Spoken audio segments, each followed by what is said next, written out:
Hi friends, today we're going to learn how to make yummy papdi chaat with ragda masala. Let's get started.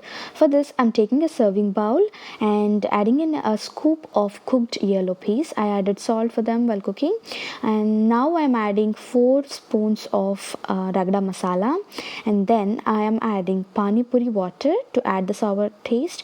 Few people like it like more Pani Puri water.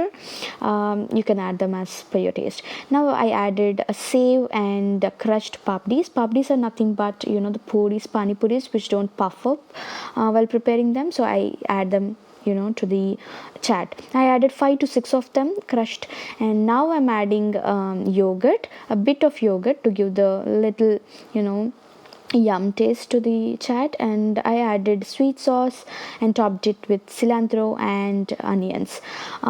Do try this recipe of my chat, and if you like this video, please subscribe to our channel and click the bell icon for notifications.